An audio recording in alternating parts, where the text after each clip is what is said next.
Hello everyone, you are welcome on my channel. This is the third chapter synthetic fibers and plastics. Okay, so आज हम लोग synthetic fibers and plastics के बारे में जानेंगे and its properties के बारे में जानेंगे. Okay, so सबसे पहले हम जानेंगे कि synthetic fibers किसे कहते हैं.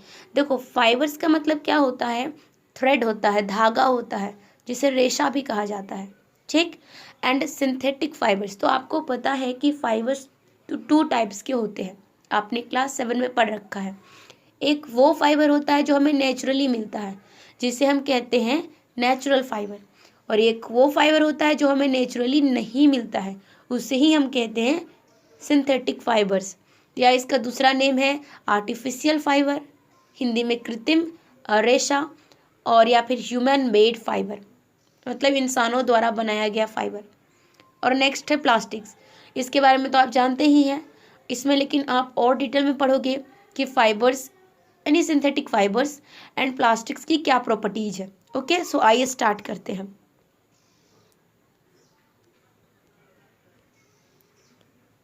सो यहाँ पे इसको हम लोग पढ़ेंगे. यहाँ पे क्या लिखा हुआ है, ठीक है.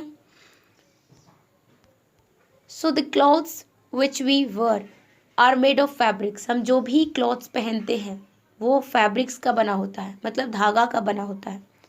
Fabrics are made from fibres.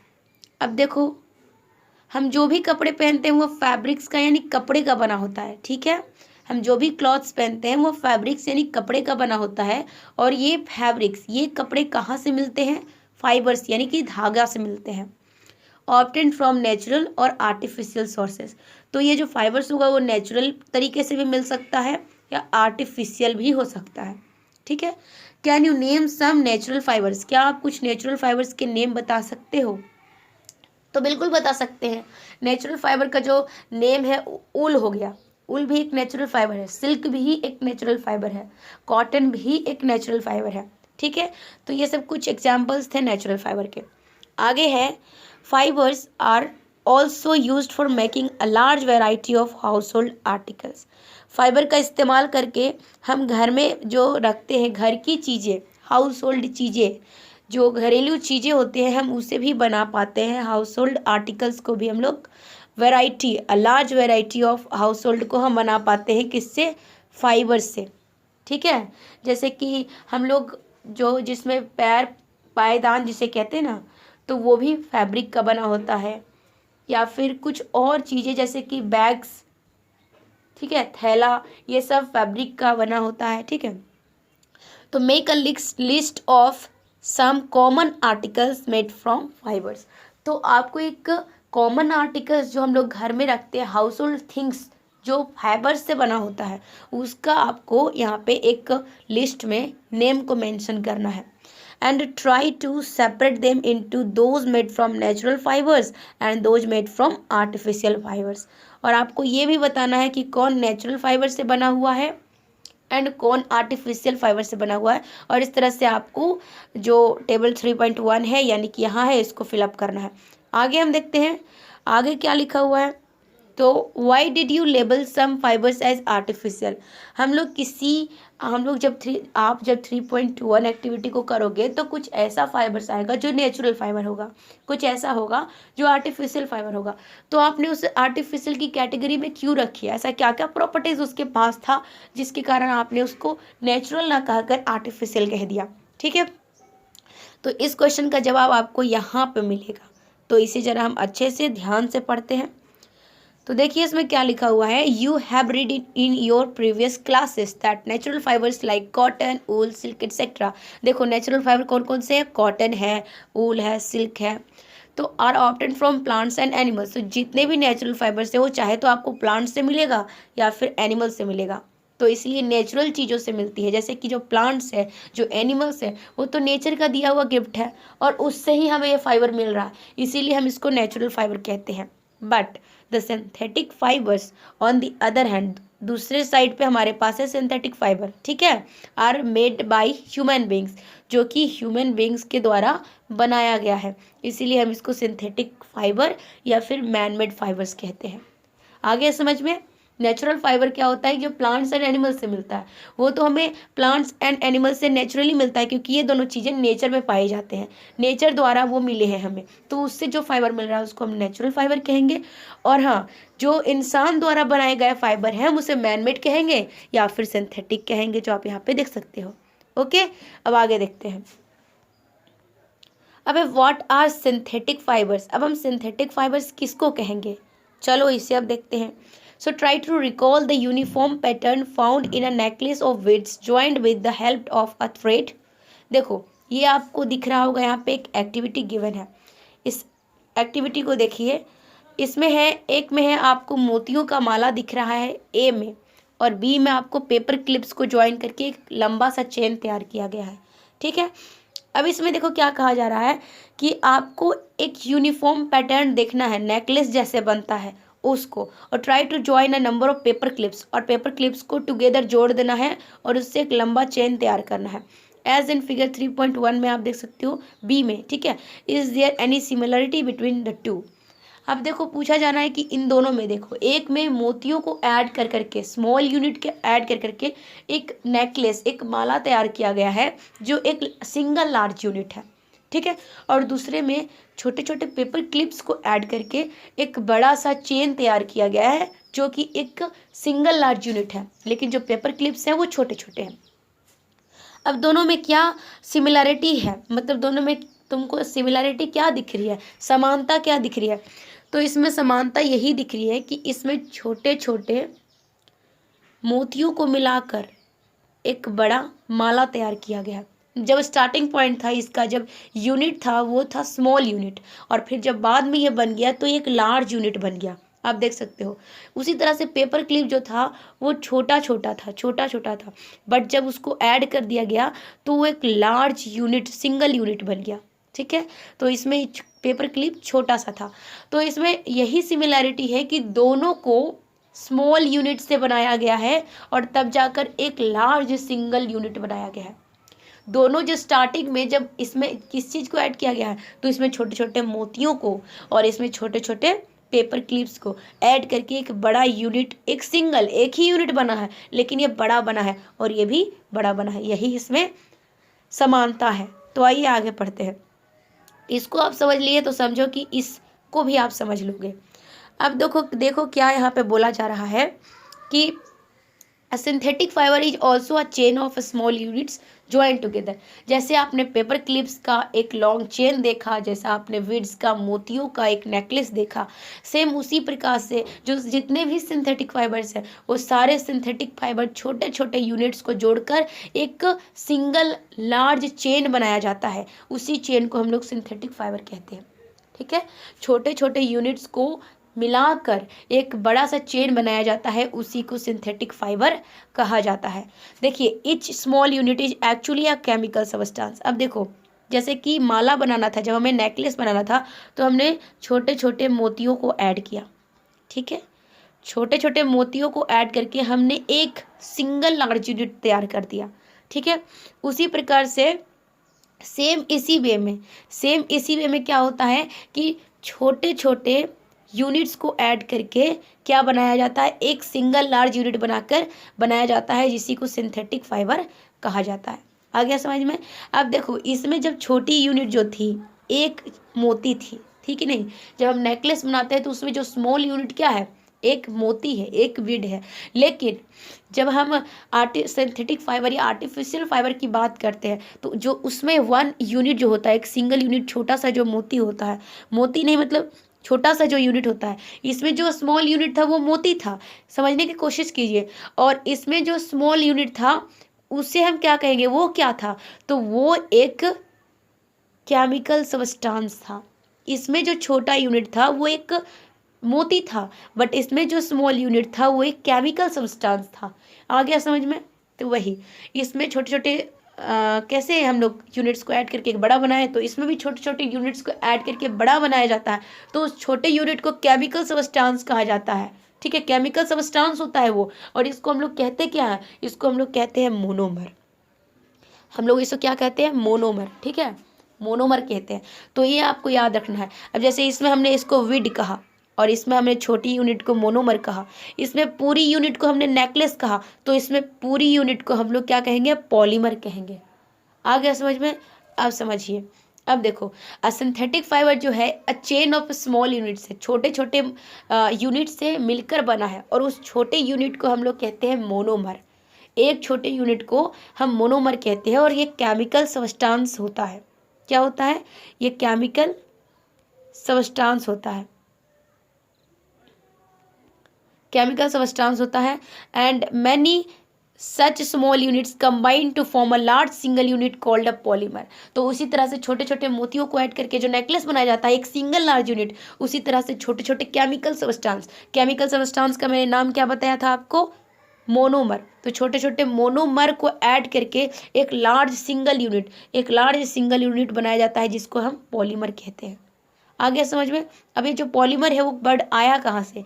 ये वर्ड आया है ग्रीक वर्ड से, दो ग्रीक वर्ड से आया है। एक जो वर्ड है वो है पॉलीमर को अगर हम तोड़ दें, ठीक है, स्प्लिट कर दें, तो एक होता है पॉली और दूसरा होता है मर। ठीक है, एक होता है पॉली और दूसरा होता है मर। तो पॉली का मतलब होता है बहुत, मैनी, एंड मर का मतलब होता है यूनिट या पार्ट। तो पॉली का मतलब हो गया मैनी प्लस मर का मतलब हो गया यूनिट, मतलब कि बहुत सारे यूनिट को मिलाकर जिसे बनाया जाता है उसी को पॉलीमर कहा जाता है। और बहुत सारी यूनिट किसे कह रहे हैं? वो मोनोमर को ही बहुत सारे यूनिट कह रहे हैं। तो बहुत सारे मोनोमर को मिलाकर जो एक लार्ज सिंगल यूनिट बनाया जाता है उसी को पॉलीमर कहते हैं। ओके, समझ में आ गया? अब polymer is made up of many repeating unit, बहुत सारे रिपीटिंग यूनिट्स को ऐड करके किसको बनाया जाता है? पॉलीमर को बनाया जाता है। ओके, आगे चलते हैं। अब यहाँ देखो, यहाँ आपको दिखाया जा रहा है कि a polymer occurs in nature also. देखो, नेचुरल फाइबर्स में भी पॉलीमर होते हैं, ऐसा नहीं है कि सिर्फ आर्टिफिशियल फाइबर में ही पॉलीमर होते हैं, मतलब सिर्फ आर्टिफिशियल फाइबर ही छोटे छोटे यूनिट से मिलकर एक पॉलीमर ही बनाता है, बल्कि जो नेचुरल फाइबर है उसमें भी पॉलीमर होते हैं। तो नेचुरल फाइबर का यहाँ एग्जाम्पल लिया गया है कॉटन।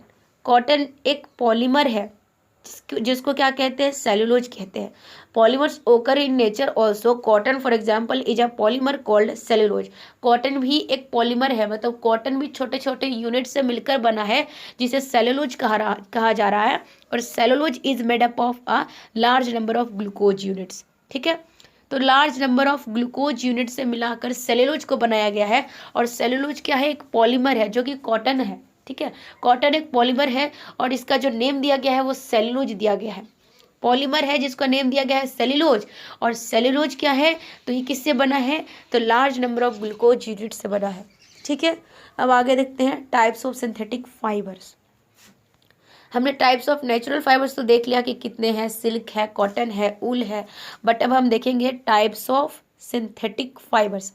तो पहले नंबर पे आपका आ रहा है रेयोन। तो आइए रेयोन को डिस्कस करते हैं।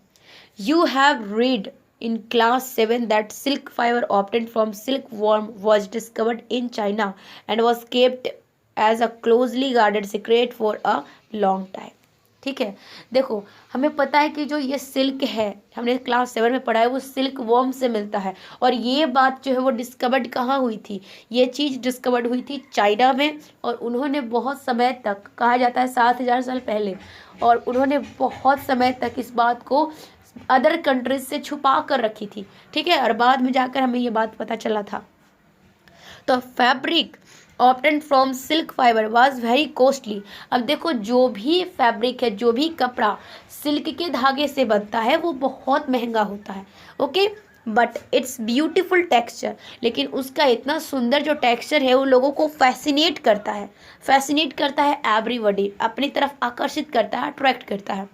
सो attempts were made to make silk artificially. तो लोगों को इतना पसंद है, बट ये बहुत कॉस्टली है, एक्सपेंसिव है। दैट्स वाई बहुत लोगों ने इसको ट्राई किया कि हम लोग आर्टिफिशियल सिल्क बनाएं।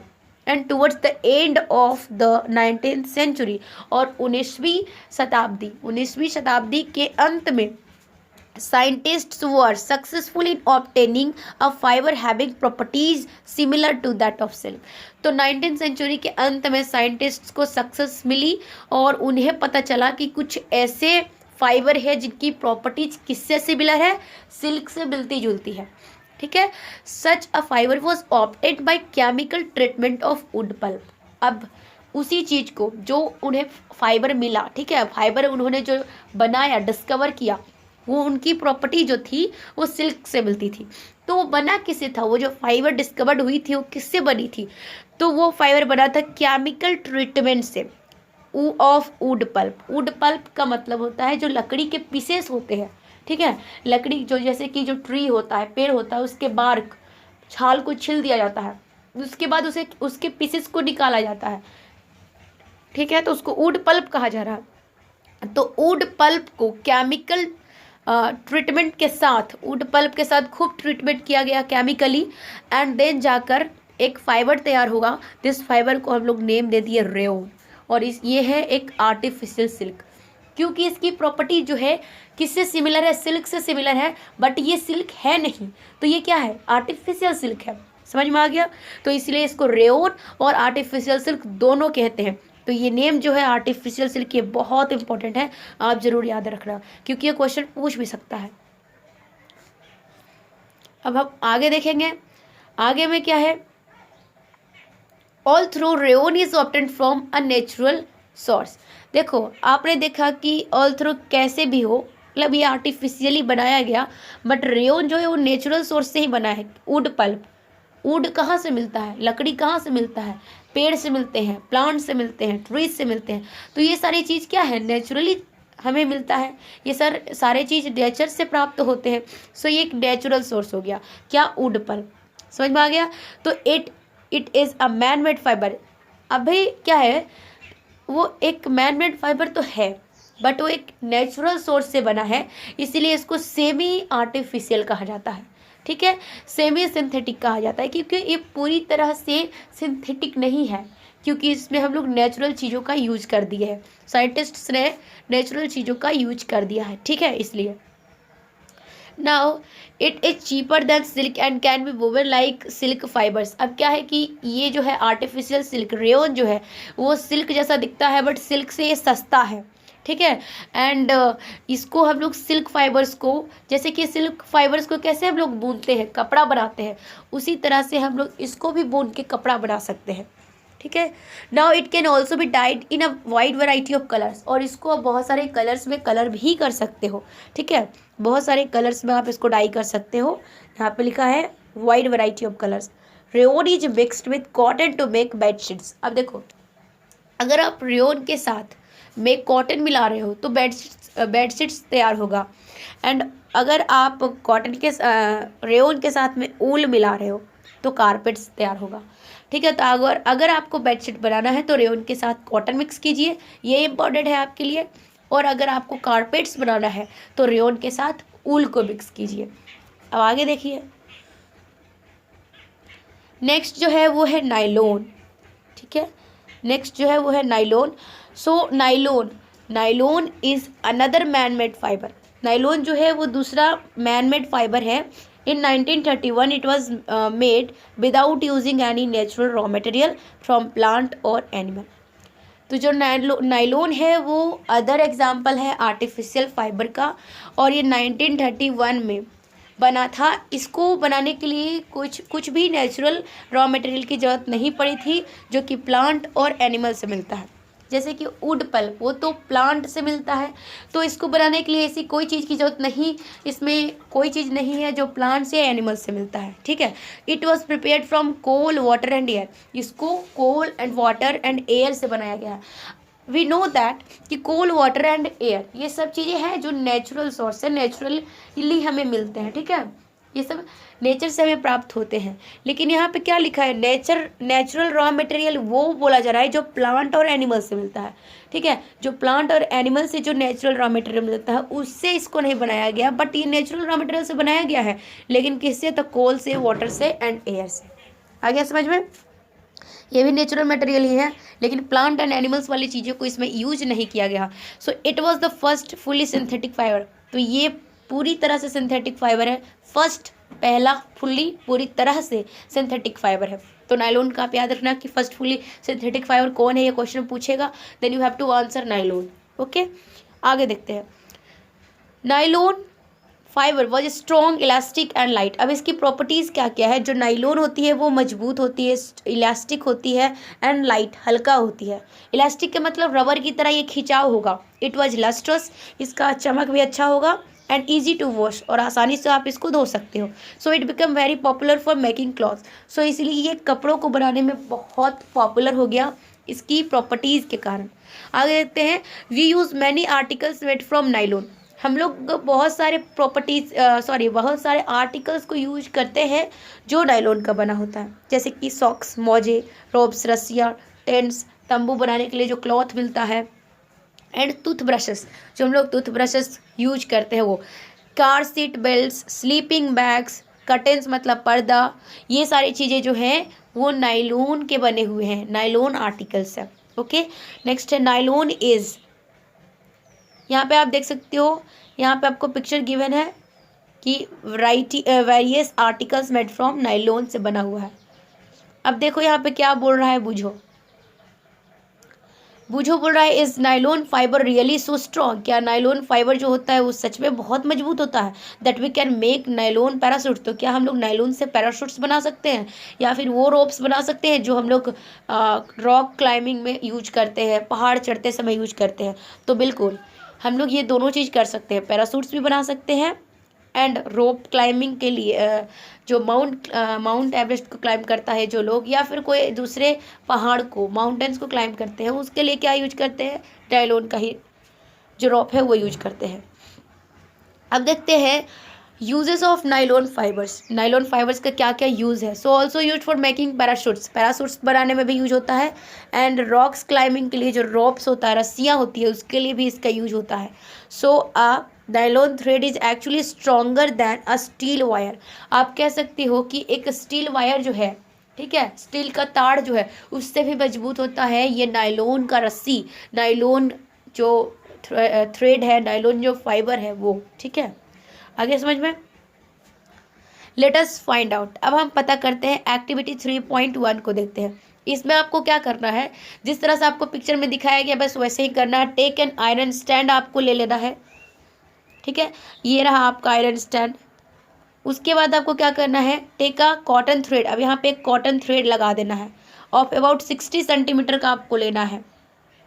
टाई टू द क्लम्प, अब ये क्लम्प से इसको बांध देना है, so that it hangs freely from it as shown in figure. अब एक आपको स्टैंड लेना है, उसमें एक क्लम्प लेना है, उससे 60 सेंटीमीटर का एक कॉटन का थ्रेड से इसको यहाँ पे लटका देना है, सो दैट कि वो फ्रीली क्या कर सके, हैंग्स हो सके। And the free and suspend. अब नीचे जो फ्री एंड है वहाँ पे आपको क्या करना है, यहाँ के बारे में देखते हैं। यहाँ पे देखिए क्या लिखा है, an iron stand with a thread hanging from the clamp. अब देखो आपको क्या करना है, a pan so that weight can be placed in it. यहाँ पे आप देख रहे हो, यहाँ पे आपको एक कढ़ाई से बांध देना है। ये जो फ्री वाला धागा है उसको एक कढ़ाई से बांध देना है, ताकि कढ़ाई से जब आप उसको बांध दोगे पैन से, तो उसमें क्या होगा, आप वेट रख सकते हो, वजन रख सकते हो, ताकि आपको आसानी हो। अब यहाँ पे देखो कि यहाँ पे वजन क्यों रखा जा रहा है, ठीक है। तो a pan so that weight can be placed in it. एक पैन रखा जा रहा है ताकि आप उसमें वेट रख सको। Add weight 1 by 1 till the thread breaks. अब आपको क्या करना है, उसमें वेट को ऐड करते रहना है 1 by 1 जब तक कि वो धागा टूट ना जाए। Note down the total weight required to break the thread. आपको नोट करना है कि कितना वेट के बाद वो धागा जो है वो ब्रेक हो गया, मतलब टूट गया। This weight indicates the strength of the fibre. यही वेट आपको बताएगा कि वो धागा की कितनी कैपेसिटी है, कितनी शक्ति है, मतलब वो कितने देर तक किसी चीज़ को कितना वजन उठा सकता है। ठीक है, repeat the same activity with threads of wool. अब इसी एक्टिविटी को आपको ऊल के साथ, पॉलिस्टर के साथ, सिल्क के साथ एंड नायलॉन के साथ आपको ट्राई करना है। और सबसे जो मजबूत होगा वो नायलॉन होगा। नायलॉन बहुत वजन के बाद टूटेगा और बहुत टाइम के बाद टूटेगा। So tabulate the data as shown in table 3.2 में आपको उस डेटा को टैबुलेट करना है। Arrange the threads in order of their increasing strength.